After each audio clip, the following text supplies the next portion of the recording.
فاعوذ باللہ من الشیطان الرجیم بسم اللہ الرحمن الرحیم انہم فتیۃ آمنوا بربہم وزدناہم ہدی صدق اللہ العلی العظیم وعن النبی صلی اللہ علیہ وسلم انہ قال سبعۃ یظلہم اللہ یوم لا ظل الا ظلہ منہم شاب نشأ فی عبادۃ اللہ او کما قال النبی صلی اللہ تعالی علیہ وسلم۔ محترم سامعین خطبہ جمعہ، بزرگوں، نوجوان بھائیوں اور عفت مآب ماں اور بہنوں، السلام علیکم ورحمۃ اللہ وبرکاتہ۔ ملک کے حالات بد سے بدتر ہوتے جا رہے ہیں۔ ایک ایسی امت جو اللہ رب العزت کی چہیتی امت ہے، نبی اکرم صلی اللہ علیہ وسلم کی برپا کی ہوئی امت ہے، اس پر طرح طرح کی آزمائشیں آ رہی ہیں۔ کبھی مساجد کو شہید کیا جا رہا ہے، کبھی مدرسوں کو مسمار کیا جا رہا ہے، اور دین اسلام کے علمبردار جنہوں نے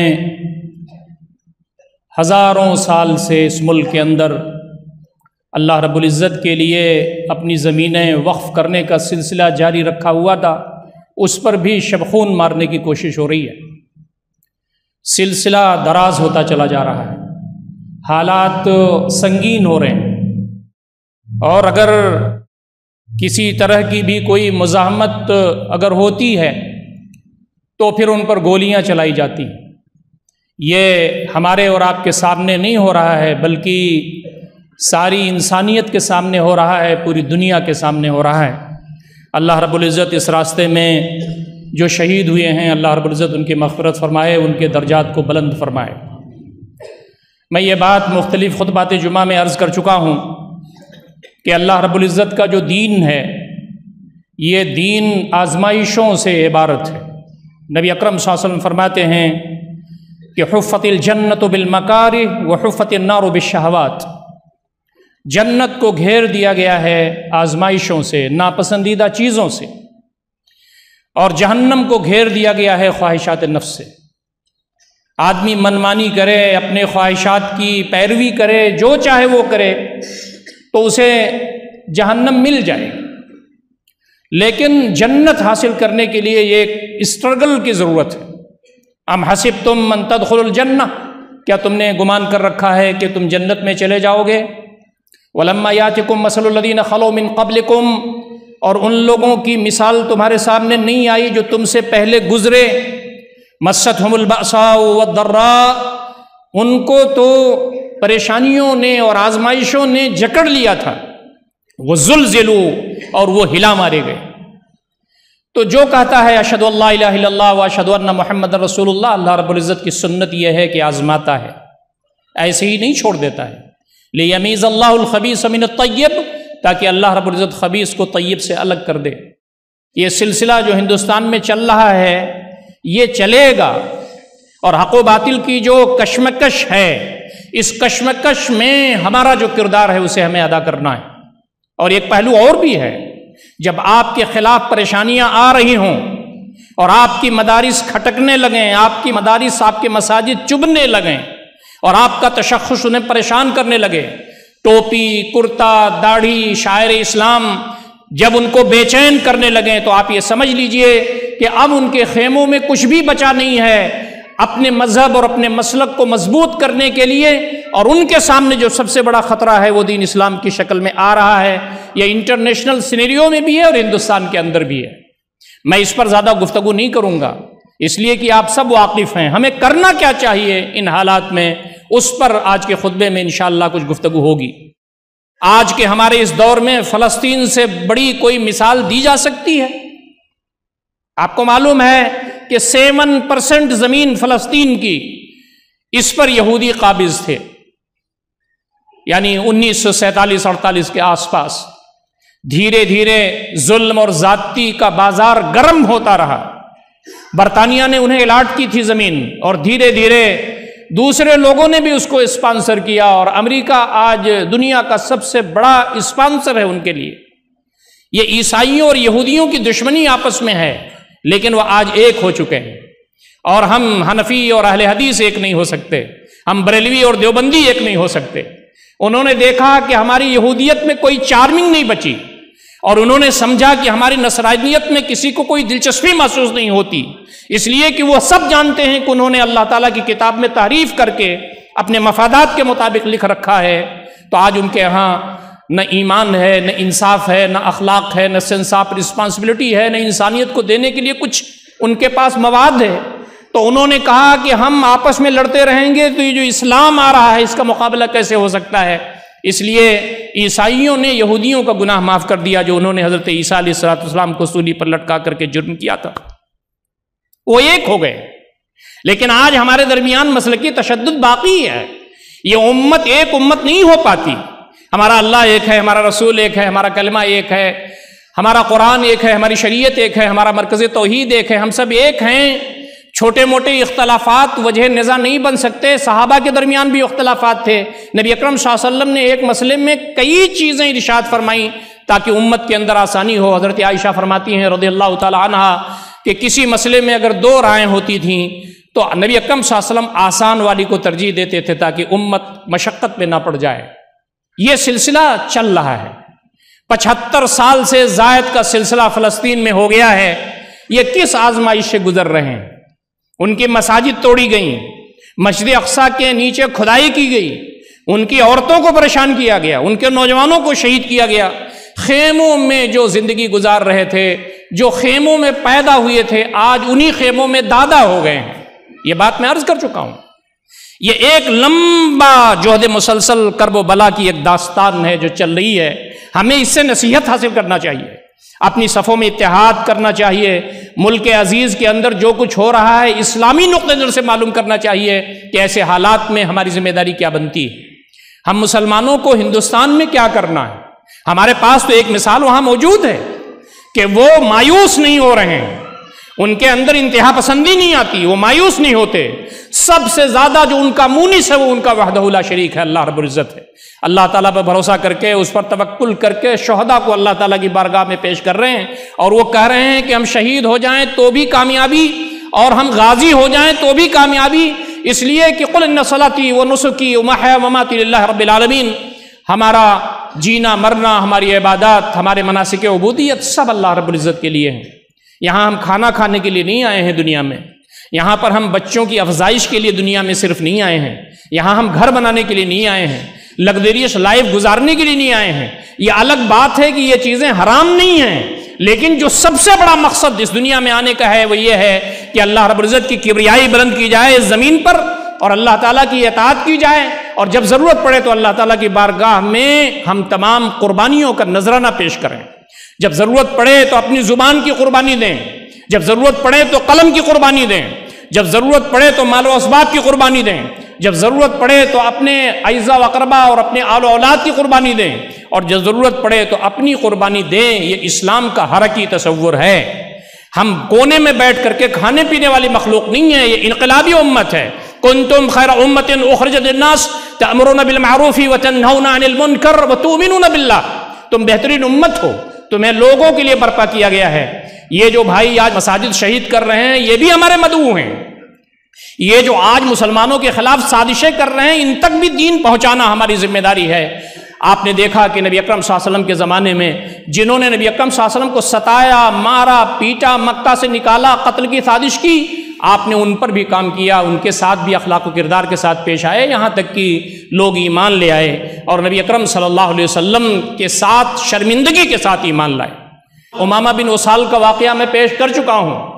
وہ شخص وہ تھا جو نبی اکرم صلی اللہ علیہ وسلم کو تکلیفیں دیتا تھا، یمامہ کا بادشاہ تھا، وہ یمامہ کا پورا علاقہ اس کے کنٹرول میں تھا، صحابہ کا قاتل تھا، نبی اکرم صلی اللہ علیہ وسلم کو پریشان کرنے والا تھا۔ وہ ہستی جس سے بہتر اس دنیا میں نہ کوئی پیدا ہوا نہ ہے نہ قیامت تک ہوگا، ہمارے دل کے رگوں کی گہرائیوں میں ایمان کا حصہ ہے۔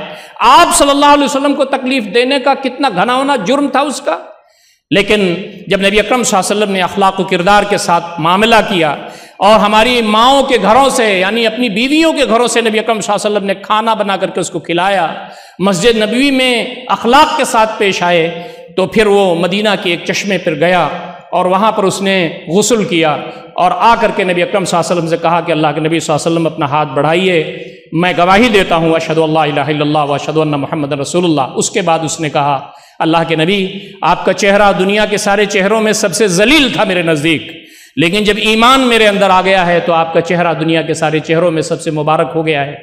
آپ کا گھرانہ میرے نظر میں سب سے حقیر تھا دنیا کے سارے گھرانوں میں، لیکن جب ایمان میرے سینوں میں منور ہو گیا ہے تو آپ کا گھرانہ دنیا کے سارے گھرانوں میں سب سے زیادہ بہتر ہو گیا ہے۔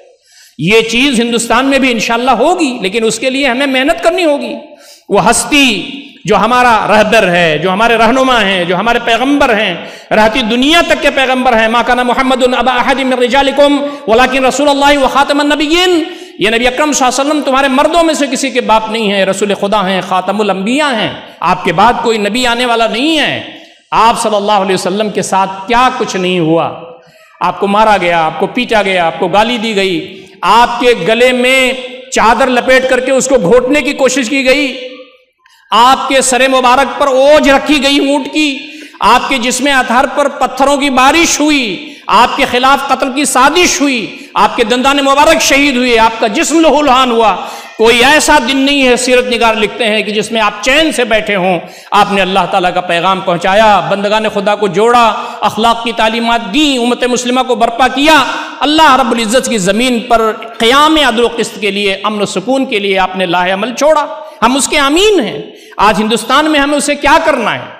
ہمارے جو بزرگ یہاں موجود ہیں ان کی ذمہ داری سرپرستوں کی ذمہ داری ہے، آپ کی ذمہ داری تربیت دینے والی کی ہے، آپ کی ذمہ داری جو نئی نسل ہے اس کو رہنمائی کرنے کی ذمہ داری آپ کی ہے۔ آپ نے 60 سال 70 سال 80 سال گزارے ہیں، آپ کی زندگی تجربات سے پر ہے، لیکن جو نوجوان آج موجود ہیں، نوجوان اور جوان جو امت مسلمہ کے موجود ہیں، ان کی ذمہ داری آج بڑھ جاتی ہے۔ ہم تمام کو نیو جنریشن کی طرف توجہ دینی ہوگی۔ نبی اکرم صلی اللہ علیہ وسلم نے نوجوانوں کی طرف توجہ دی، اس لیے کہ اللہ رب العزت نے یہ ملکہ رکھا ہے، یہ قوت رکھی ہے نوجوانوں اور جوانوں کے اندر کہ ان کے عزائم جوان ہوتے ہیں، وہ جو چاہیں کر سکتے ہیں۔ نبی اکرم صلی اللہ علیہ وسلم کی جو تحریک برپا ہوئی ہے اس میں تقریباً 35% لوگ 40 سال سے نیچے تھے، اور 70% اور 65% کے آس پاس وہ لوگ تھے جن کی عمریں 30 سال سے نیچے تھیں۔ نبی اکرم صلی اللہ علیہ وسلم کی ایک روایت بھی ہے، بعض لوگ اس کو کمزور روایت کہتے ہیں، لیکن دوسری روایتیں اس کو تقویت دیتی ہیں، نصرت بالشباب۔ نبی اکرم صلی اللہ علیہ وسلم فرمایا کہ میری مدد کی گئی ہے جوانوں سے۔ کسی بھی قوم کے جوان اگر ان کے اندر اللہ رب العزت کا خوف ہو، خشیت ہو، اللہ سے تعلق مضبوط ہو، ان کا ویژن کلیئر ہو، تو وہ نوجوان اللہ رب العزت کے دین کی خدمت میں آگے بڑھتے ہیں۔ ہمارے گھروں میں نوجوان موجود ہیں، ہمارے لڑکے ہیں، ہمارے پوتے ہیں، ہمارے نواسے ہیں، ہمارے بھتیجے ہیں، عام ملت کے جو نوجوان ہیں، ان کو ہمیں موبلائز کرنے کی ضرورت ہے اور ان کو بتانے کی ضرورت ہے کہ اسلام کا نسخہ کیمیا کیا ہے جو آج کے ہندوستان میں کارگر ہو سکتا ہے۔ پہلی ذمہ داری جو ہماری بنتی ہے دوستوں اور ساتھیوں وہ یہ ہے کہ ہمارا تعلق ہمارے رب سے مضبوط ہونا چاہیے۔ یہ جو کم عمر کے جو نوجوان ہیں، لوگ یہ سمجھتے ہیں کہ ابھی ان کو بہت بڑی بڑی باتیں بتانے کی ضرورت نہیں ہے۔ آپ کو معلوم ہے حضرت مصعب بن عمیر رضی اللہ تعالیٰ عنہ، جن کو نبی اکرم صلی اللہ علیہ وسلم نے مدینہ میں مبلغ بنا کر کے بھیجا تھا، ان کی عمر صرف 22 سال کی، بعض روایتوں میں آتا ہے 23 سال کی تھی۔ وہ ایک ایسے گھرانے سے بلانگ کرتے تھے کہ یمن سے کپڑا آتا تھا، برانڈڈ کپڑا آتا تھا۔ یمن بہت مشہور تھا اس وقت نبی اکرم صلی اللہ علیہ وسلم کے زمانے میں سب سے بہترین کپڑا بنانے کے لحاظ سے، اور عطر وہ استعمال کرتے تھے، ایک مرتبہ کپڑا پہنتے تھے پھینک دیتے تھے، جس گلی سے نکلتے تھے وہ گلی گھنٹوں مہکتی رہتی تھی، عطر العرب کا خطاب تھا آپ کا۔ لیکن جب نبی اکرم صلی اللہ علیہ وسلم کی بات آپ کے کانوں میں پڑی تو پھر وہ نبی اکرم صلی اللہ علیہ وسلم کے دیوانہ ہو گئے۔ کپڑا پہننا معیوب نہیں ہے، اچھا عطر لگانا معیوب نہیں ہے، بلکہ نبی اکرم صلی اللہ علیہ وسلم نے تو رغبت دلائی ہے، لیکن آدمی کو جب جنون سوار ہو جائے تو پھر ساری چیزیں بھول جاتی ہیں۔ انہوں نے کہا اللہ کے نبی صلی اللہ علیہ وسلم میری 22 سال کی زندگی رائیگاں گئیں، آپ مجھے کام میں لائیے، اور آپ نے تربیت فرمائی۔ اور جب مدینہ سے بیعت عقبہ اولیٰ میں کچھ لوگ آئے اور انہوں نے کہا کہ ہمیں اسلام کو مبلغ بھیجیے جو دین کو بتائے، تو آپ نے کسی بزرگ آدمی کا انتخاب نہیں کیا بلکہ نوجوان کا انتخاب کیا، مصعب بن عمیر کا، جن کی عمر 20 22 23 سال کی عمر تھی۔ وہ گئے، 1 سال کی مدت میں 73 لوگ آپ کے ہاتھ پر مشرف بہ اسلام ہوئے، جس میں قبیلے کے سرداران بھی تھی۔ معاذ بن جبل کی عمر 25-26 سال بتائی جاتی ہے جب وہ نبی اکرم صلی اللہ علیہ وسلم کے ایمبیسڈر بن کر کے یمن کی طرف جا رہے تھے۔ آپ نے کہا فیصلہ کیسے کرو گے؟ کہا کہ میں فیصلہ کروں گا قرآن کی روشنی میں۔ کہا قرآن میں نہیں ملے گا تو کیا کرو گے؟ کہا آپ کی سیرت اور آپ کی سنت کی روشنی میں فیصلہ کروں گا. کہا وہاں بھی نہیں ملے گا تو کیا کرو گے؟ تھوڑے دیر رکے اور کہا قرآن اور حدیث اور آپ کی سیرت کی روشنی اور اس کی اسپرٹ کی روشنی میں اجتہاد کروں گا. میں خود سے فیصلہ کروں گا کہ اسلام کی روح کیا ہے اور کیا ہو سکتا ہے. آپ نے ان کی پیٹھ اور سینہ تھپ تھپایا اور کہا کہ اللہ تعالیٰ میرے قاصد کو ہرا بھرا رکھے اور ان کو خوش و خرم رکھے. دوستو، یہ نوجوانوں کی فہرست ہے. 22 سال کا ایک نوجوان ہے صحابی جس کو نبی اکرم صلی اللہ علیہ وسلم نے مسیلمہ بن کذاب کے دربار میں بھیجا تھا. آپ کے خلاف ایک شخص کھڑا ہو کر کے کہتا ہے کہ میں نبی ہوں اور اے محمد صلی اللہ علیہ وسلم ادھر کا علاقہ تمہاری نبوت کا، ادھر کا علاقہ ہماری نبوت کا. آپ اندازہ کیجئے نبی اکرم صلی اللہ علیہ وسلم کے تحمل کا، آپ کے برداشت کا، آپ کے اخلاق کا، آپ کے کردار کا، آپ کی نرمی کا، آپ کے دقت القلبی کا. آپ دعا کر دیتے کہ بارے الہ اس کو ختم کر دے، بھسم کر دے، تو وہ شخص ختم ہو جاتا، فتنہ نہ پیدا ہوتا. لیکن آپ نے رہتی دنیا تک کے لیے نمونہ چھوڑا کہ صبر کرنا چاہیے، حکمت کے ساتھ کام کرنا چاہیے، بردباری کے ساتھ کام کرنا چاہیے، اسٹرگل کے ساتھ زندگی گزارنا چاہیے. آپ نے اس سے کہا کہ تو بھی مسلمان ہو جا، کیوں جہنم کو دعوت دیتا ہے؟ آپ نے ایک لیٹر لکھا اور حضرت حبیب رضی اللہ تعالیٰ عنہ کو دے کر کے بھیجا. حضرت حبیب رضی اللہ تعالیٰ عنہ لمبے قد کے تھے، گورے چٹے تھے، زبان بہت اچھی تھی، عربی بہت صاف بولتے تھے. نبی اکرم صلی اللہ علیہ وسلم نے ان کو بھیجا. مسیلمہ نے خط پڑھا نبی اکرم صلی اللہ علیہ وسلم کا تو آگ بگولا ہو گیا. خط کو اس نے پھاڑ کے پھینک دیا اور حضرت حبیب کو ایک اونچی جگہ پر کھڑا کیا. جلاد کو بلا کے کہا ہاتھ کاٹ دو. جلاد نے ایک ہاتھ کاٹ دیا. ہاتھ کٹنا تھا کہ خون کا پھوارہ نکلنے لگا. اس نے کہا اب بتا میں جھوٹا ہوں اور محمد سچا ہے؟ العیاذ باللہ. انہوں نے بائیں ہاتھ سے کہا کہ تو جھوٹا ہے، محمد صلی اللہ علیہ وسلم سچے ہیں. جلاد نے دوسرا ہاتھ کاٹ دیا. جسم کے ٹکڑے ٹکڑے کر دیے گئے. راوی بیان کرتے ہیں کہ وہ جو 22-23 سال کا نوجوان تھا صحابی رسول جس کے دل کے رگوں کی گہرائیوں میں اللہ تعالیٰ کی محبت، نبی اکرم صلی اللہ علیہ وسلم کی محبت تھی، وہ جسم زبان میں جب تک طاقت رہی وہ یہی کہتے رہے تو جھوٹا ہے، نبی اکرم صلی اللہ علیہ وسلم سچے ہیں، اور شہید ہو گئے. بوڑھی ماں جو لٹھیا ٹیک کے چلتی تھی اور جوان بیٹا جو اس کی امید تھا، اس ماں کو یہ اطلاع دی جاتی ہے کہ آپ کے بیٹے شہید ہو گئے، ان کے جسم کے ٹکڑے ٹکڑے ہو گئے. ماں نے کہا مجھے معلوم ہے کہ میرا بیٹا کہاں گیا تھا، لیکن سن لو میں نے اپنے بیٹے کو پالا ہی اسی لیے تھا کہ اللہ تعالیٰ کے راستے میں شہید ہو جائے. دوستو اور ساتھیو، یہ ہماری جوانیاں اللہ رب العزت کی مرہون منت ہیں. اور ایک بات یاد رکھیے، صحابہ کرام پہ پاس ظلم ہوا، زیادتی ہوئی، مکہ کی گلیوں میں گھسیٹے گئے، گرم گرم پتھروں پر لٹائے گئے، انگاروں پر ان کو بٹھایا گیا اور ان کے جسم کو داغا گیا لوہے کی سلاخوں سے، لیکن کوئی بھی شخص ایسا نہیں تھا جو انتہا پسندی کی طرف چلا گیا ہو. آپ پوری سیرت پڑھ لیجئے، کسی بھی شخص نے بدلہ نہیں لیا، اور بدلہ یہ مدینہ جانے کے بعد بھی نہیں ہوا، اور مکہ جب فتح ہوا اس وقت بھی نہیں بدلہ لیا گیا. انہوں نے صبر کیا، جمے رہے. وہ ان کا جو اخلاق تھا، ان کا جو کردار تھا، اس نے عظیم الشان اثر چھوڑا ان کے درمیان. تو ایک چیز جو صحابہ کرام کے اندر موجود تھی وہ یہ کہ انتہا پسندی ان کے اندر نہیں تھی کہ کسی قسم کا تشدد وہ کریں اور کسی قسم کی گویا کہ وہ حرکت کریں جس سے یہ معلوم ہو کہ یہ ظلم کر رہے ہیں، زیادتی کر رہے ہیں. بدلہ تو لے ہی سکتے تھے، لیکن ان کا اخلاق اتنا بڑا تھا کہ بدلہ بھی نہیں لیا. اور دوسرا پہلو جو تھا صحابہ کرام کا، وہ مایوس نہیں ہوئے. انہوں نے مایوسی کو اپنے سامنے آنے نہیں دیا. انہوں نے کہا اللہ تعالیٰ کے راستے میں ہم مارے جا رہے ہیں، پیٹے جا رہے ہیں، پریشان کی جا رہے ہیں، یہ ہمارے لیے سعادت کی بات ہے کہ اللہ رب العزت نے ہمیں اس کام کے لیے چن لیا ہے. عشق مراحل میں وہ بھی وقت آتا ہے، آفتیں برستی ہیں، دل سکون پاتا ہے، آزمائشیں دل سخت ہی سہی، لیکن یہ نصیب کیا کم ہے کوئی آزماتا ہے. آدمی کو یہ اگر ہو جائے کہ اللہ تعالیٰ ہمیں آزما رہا ہے تو اللہ تعالیٰ سے محبت کی جو لذت ہے وہ بڑھ جاتی ہے. ہم کیوں مارے جا رہے ہیں، کیوں پیٹے جا رہے ہیں، ہماری مساجد کیوں کھٹک رہی ہیں، مدارس کیوں کھٹک رہے ہیں؟ اس لیے کہ ہمارا تعلق اللہ رب العزت سے ہے اور ہم مصطفی ہیں، نبی اکرم صلی اللہ علیہ وسلم سے ہماری نسبت ہے. آج پوری دنیا میں اسلام کے خلاف جو ریشہ دوانیاں ہو رہی ہیں اس میں قرآن مجید ہیں اور نبی اکرم صلی اللہ علیہ وسلم کی حیات مبارکہ ہے. چاہے امریکہ ہو، چاہے یورپ ہو، دنیا کا کوئی خطہ ہو، آپ کا ہندوستان ہو، ہماری نسبت اللہ تعالیٰ سے ہے، اس لیے ہم کو پریشان کیا جا رہا ہے. ہماری نسبت نبی اکرم صلی اللہ علیہ وسلم سے ہے، اس لیے ہم کو پریشان کیا جا رہا ہے. اس لیے ہم کو نسبت وہیں سے جھوٹنی ہے. صحابہ کرام کو جب پریشان کیا گیا اور ان کو طرح طرح کی اذیت دی گئی تو ان کا کردار کیا تھا؟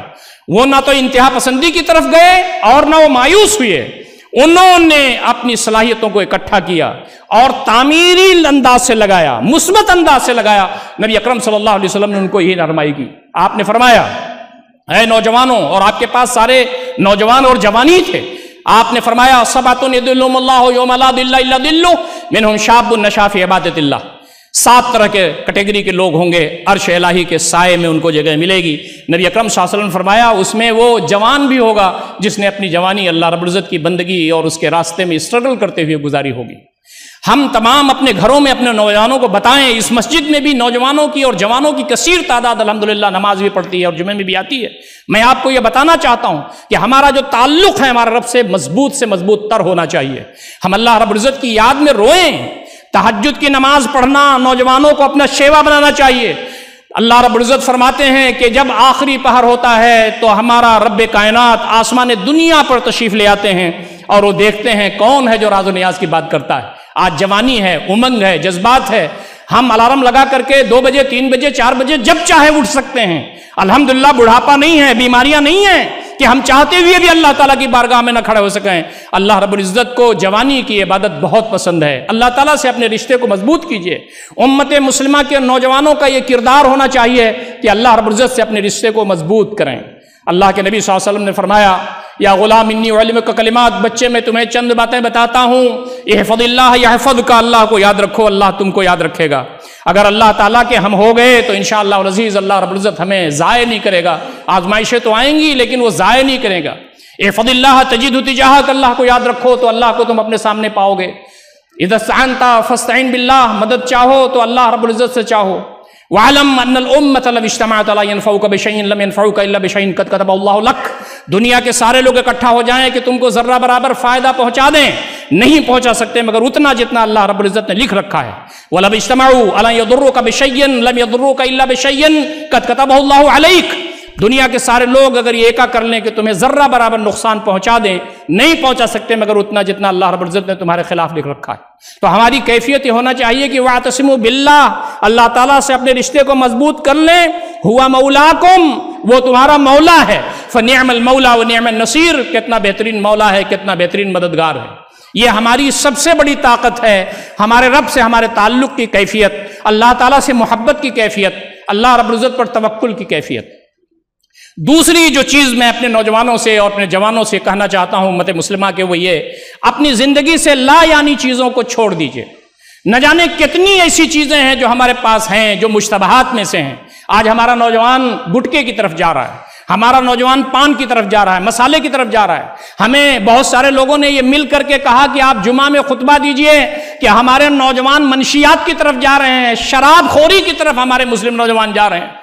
یہ شراب تو حرام ہے، یہ ہمارا نوجوان اس کی طرف تو دیکھ نہیں سکتا، لیکن ہماری زندگی میں کوئی لا یعنی چیز، بے فائدے چیز جس کا کوئی نہ دنیوی فائدہ ہے نہ دینی فائدہ ہے، اس کو ہمیں چھوڑ دینا چاہیے۔ نبی اکرم صلی اللہ علیہ وسلم فرمایا الحلال بین والحرام بین وبینہما مشتبہات فاجتنبوها، حلال واضح ہے، حرام واضح ہے، کچھ چیزیں ایسی ہیں کہ ہو سکتا ہے حلال ہو سکتا ہے حرام ہو، اسے چھوڑ دو۔ دع ما یریبک الی ما لا یریبک، تم وہ چیز چھوڑ دو کہ جو تمہیں شک میں ڈالتی ہے، یہاں تک کہ تم شرح صدر کی طرف نکل جاؤ۔ یہ نبی اکرم صلی اللہ علیہ وسلم کی حدیث ہے۔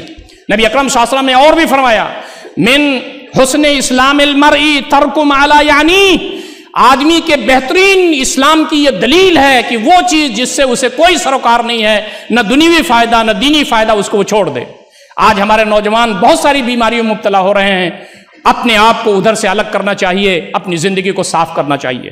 تیسری چیز جو ہمارے نوجوانوں کے اندر پیدا ہونی چاہیے وہ عفت اور پاک دامنی ہے۔ یاد رکھیے نوجوانوں کے اندر اللہ رب العزت ان کو پاک دامن نوجوان دیکھنا چاہتا ہے۔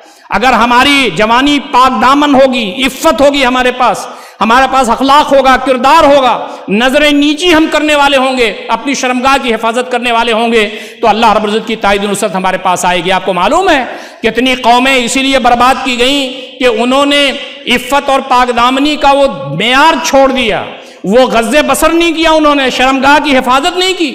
کتنی سونامی آئیں اور کتنی ایسے عذاب آئے جس کی وجہ سے وہ برباد کر دیے گئے۔ امت مسلمہ کو اگر اوپر اٹھنا ہے تو اس کے جوانوں اور نوجوانوں کو باعفت ہونا ہوگا، اللہ رب العزت کا بابرکت بندہ بننا ہوگا۔ فرمایا گیا ہے قل للمؤمنین یغضوا من ابصارہم ویحفظوا فروجہم، مومنوں سے کہیے کہ وہ اپنی نظروں کو نیچی رکھیں، اپنی شرمگاہ کی حفاظت کریں۔ آپ نے نوجوانوں کو خطاب کرتے ہوئے ایک مرتبہ فرمایا تھا یا معاشر الشباب من استطاع منکم الباءۃ فلیتزوج فإنہ اغض للبصر واحسن للفرج، اے نوجوانوں تم میں جو شادی کی استطاعت رکھے وہ شادی کر لے، اس لیے کہ نظر کو نیچی رکھنے کے لیے اور شرمگاہ کی حفاظت کے لیے بہترین طریقہ ہے۔ ایک شادی، دو شادی، تین شادی، چار شادی آپ کی صحت، آپ کے حالات، آپ کی ضروریات کے لیے کر سکتے ہیں، لیکن اپنی نظروں کو ادھر ادھر مارتے پھرنا اور شادی کرنے کے باوجود بھی عفت اور پاک دامنی کا دامن چھوڑ دینا، یہ کسی مسلم نوجوان کا شیوا نہیں ہو سکتا۔ نبی اکرم صلی اللہ علیہ وسلم نے فرمایا کہ ایک بیوی تمہاری ہے، عدل کر سکتے ہو تو وہی کافی ہے، لیکن تمہاری نظر نیچی ہونی چاہیے، تم نے شادی اسی لیے کیا ہے۔ آج ہمارا نوجوان موبائل کے اندر لت پت ہے، ہمارے پاس جو اسمارٹ فون ہے وہ ہمارے اخلاق و کردار کا دیوالیہ نکالنے والا ہے، ہماری عفت اور پاک دامنی کے خلاف ہے۔ وہ تو یہ چاہتا ہے کہ مسلم نوجوانوں کے اخلاق و کردار بدل جائیں اور اس کے خراب ہو جائیں۔ حضرت عمر رضی اللہ تعالیٰ عنہ جب اپنی لشکر کو بھیجتے تھے تو خطاب کرتے تھے، اس خطاب میں آپ دو چیزیں فرماتے تھے۔ وہ یہ کہتے تھے تم کو اللہ رب العزت برتری دیتا ہے، تم کو فتح اس لیے ملتی ہے کہ تمہارا ایمان بہتر ہے، اور دوسرا تمہارا اخلاق اور تمہاری عفت اور پاک دامنی بہتر ہے جس کی وجہ سے تمہیں فتح ملتی ہے۔ آج ہندوستان کے اندر ہندوتوا سے ہمارا مقابلہ ہے، آج ہندوستان کے اندر طاغوت سے مقابلہ ہے، آج ہندوستان کے اندر ہمیں اسلام دشمن ہستیوں سے مقابلہ ہے، ان کی طاقتوں سے مقابلہ ہے۔ یاد رکھیے اللہ تعالیٰ کی تائید و نصرت اسی وقت ہوگی جب اللہ تعالیٰ کے ہم ہو جائیں اور اللہ رب العزت کے بتائے ہوئے راستے پر چلیں۔ پاک دامنی کو سیکھیے، اللہ رب العزت آپ کو آگے بڑھائے گا۔ آپ کی نظریں نیچی ہونی چاہیے، آپ کی شرمگاہ کی حفاظت ہونی چاہیے۔ حیا نہیں ہے زمانے کے آنکھ میں باقی، خدا کرے کہ جوانی رہے تیری بیداغ۔ آج یہ ہر بزرگ شخص کا اور ہر ماں اور باپ کا یہی کہنا ہے۔ ہمارا نوجوان جب باہر نکلتا ہے تو گلیوں میں، بازار میں، آفیسز میں، ایجوکیشنل سینٹرز میں، ہر جگہ کو ایجوکیشن کے ساتھ ساتھ آفیسز میں بھی اختلاط موجود ہے۔ نظر نیچی کیے، عفت و پاک دامن رہیے، خواتین کا احترام کیجیے، چاہے وہ مسلم خواتین ہوں چاہے وہ کسی کی بھی خواتین ہوں، ہر خاتون کو اپنی بہن سمجھیے اور ان کے عفت و پاک دامنی کے علمبردار بن جائیے۔ ہندوستان میں اس چیز کی ضرورت ہے، اور مسلمانوں نے اگر اس ہتھیار کو اپنایا اور خاص طریقے سے ہمارے نوجوانوں نے، تو انشاءاللہ عزیز یہ کام آگے بڑھتا چلا جائے گا۔ ہمارے اخلاق بہتر ہونا چاہیے۔ نبی اکرم صلی اللہ علیہ وسلم نے فرمایا خالق الناس بخلق حسن، لوگوں کے ساتھ اچھے کردار کے ساتھ پیش آ جائیے۔ نبی اکرم صلی اللہ علیہ وسلم کی ایک دوسری حدیث ہے، اس میں آپ فرماتے ہیں ما من شیء اثقل فی میزان المؤمن یوم القیامہ من حسن الخلق، قیامت کے دن جب ترازو رکھا جائے گا عدل کے ساتھ، انصاف کے ساتھ، اللہ رب العزت جب لوگوں کے اعمال تولے گا تو اس میں حسن اخلاق سے زیادہ کوئی بھاری میزان مومن میں ہوگا ہی نہیں۔ ہمارے اخلاق ان غیر مسلم بھائیوں کے ساتھ ہوتے ہیں جن کے ساتھ ہم کام کر رہے ہیں، ہمارے اخلاق ہمارے پڑوسیوں کے ساتھ ہوں، چاہے وہ مسلم ہوں چاہے غیر مسلم ہوں، ہمارے اخلاق کا، ہمارے کردار کا، ہماری خدا ترسی کا، ہماری انسانیت کا ہمارا دشمن بھی گواہ دے، یہ کردار ہمارے نوجوانوں کو ہونا چاہیے۔ اور ایک آخری بات جو میں آپ سے کہہ سکتا ہوں اس خطبے میں، وقت ختم ہو رہا ہے، وہ یہ ہے کہ ہمارے نوجوانوں کو کسب معاش میں محنت کرنی چاہیے۔ میں یہ بات آپ سے عرض کرنا چاہتا ہوں، اگر آپ کی معاشی حالت اچھی رہی اور آپ اکنامیکل پوائنٹ آف ویو سے ساؤنڈ رہے تو آپ اللہ تعالیٰ کو بھی یاد کر سکتے ہیں، روزہ نماز بھی کر سکتے ہیں، اپنے بچوں کی پرورش بھی کر سکتے ہیں، غربا مساکین، یتیم لاچار مجبور مستحقین کی خدمت بھی کر سکتے ہیں، اسلام کے اعلیٰ مقاصد کے لیے آپ ڈونیشن بھی دے سکتے ہیں، معاشی اعتبار سے بہتر رہیے۔ حضرت عمر رضی اللہ تعالیٰ عنہ کہتے ہیں کہ ایک نوجوان جو دوڑ کے نماز پڑھتا ہے اور اچھے کام کرتا ہے مجھے بہت اچھا لگتا ہے، لیکن بعد میں مجھے یہ معلوم ہوتا ہے کہ اس کی معاشی مصروفیت ہے ہی نہیں، میری نظروں سے وہ گر جاتا ہے۔ قرآن مجید میں 83 پلیسز پر صیغوں کی تبدیلی کے ساتھ اقیم الصلاۃ وآتوا الزکاۃ آیا ہوا ہے۔ اس کا مطلب یہ ہے کہ تم اتنا کماؤ کہ تمہارے اوپر زکوٰۃ واجب ہو جائے، تم دینے والا ہاتھ بنو، لینے والا ہاتھ نہ بنو۔ ہمارے نوجوانوں کو محنت کرنا چاہیے، مشقت کرنا چاہیے۔ ہمارے صحابہ کرام آلموسٹ تاجر تھے، 9 اعشار الرزق فی التجارہ، 10 حصہ اللہ تعالیٰ نے روزی نازل فرمائی ہے جس میں 9 حصہ تجارت میں ہے، 1 حصہ ادرس میں ہے۔ ہمارے نوجوان محنت کرنے والے ہوں، مشقت کرنے والے ہوں، دوڑ بھاگ کرنے والے ہوں، تجارت کرنے والے ہوں، حلال تجارت کرنے والے ہوں، پیسہ اکٹھا کرنے والے ہوں، زکوٰۃ ان کے اوپر واجب ہو جائے، اپنے اوپر خرچ کریں، اپنے بھائیوں پر خرچ کریں، غربا مساکین پر خرچ کریں، یہ کیفیت ہماری بننی چاہیے۔ لیکن یاد رکھیے مال کے پیچھے دیوانہ ہونے سے اسلام روکتا ہے۔ مال ہمارے قدموں پر ہو، نظر ہماری آخرت پر ہو، یہ مال جنت میں ہمیں لے جائے، یہ دولت جنت میں ہمیں لے جائے، یہ مال و اسباب جو ہم کما رہے ہوں اس کے ذریعے عزت نفس کی زندگی گزاریں، اللہ تعالیٰ کے دین کے راستے میں خرچ کریں، مال ٹول بن جائے جنت میں جانے کا۔ یہ ہمیں دنیا میں بھی عزت دے گا اور آخرت میں بھی۔ ہمارے نوجوانوں کا یہ کردار ہونا چاہیے، عزم جمع رکھیے، ہندوستان کے اندر اللہ کے دین کو پہنچائیے۔ اللہ تعالیٰ آپ کی طرف ہے، ان کے پیچھے شیطان ہے، آپ کے پیچھے رحمان کی طاقت ہے، کبھی بھی مایوس نہ ہوئیے۔ ہم سے پہلے انبیاء اس دنیا میں آئے ہیں، وہ شہید کر دیے گئے، بعض تو کرب و بلا سے گزرے۔ نبی اکرم صلی اللہ علیہ وسلم کی پوری زندگی دیکھیے، صحابہ کرام کی زندگی دیکھیے، اسلاف کی زندگیاں دیکھیے۔ حالات بدلیں گے انشاءاللہ العزیز ہندوستان کے اندر۔ آج جو حالات پیدا ہیں یہ بتا رہے ہیں کہ اب دین اسلام ہی کو باقی رہنا ہے، اور انشاءاللہ العزیز دین اسلام اس دنیا میں غالب ہو کر کے رہے گا، ہمارے یہاں بھی غالب ہوگا انشاءاللہ، ہندوستان میں بھی اس کا پرچم لہرائے گا، لیکن محنت کرنی ہوگی، مشقت کرنی ہوگی۔ اللہ تعالی ہم تمام کو ان ساری باتوں پر غور و فکر کرنے اور عمل کرنے کی توفیق عنایت فرمائے۔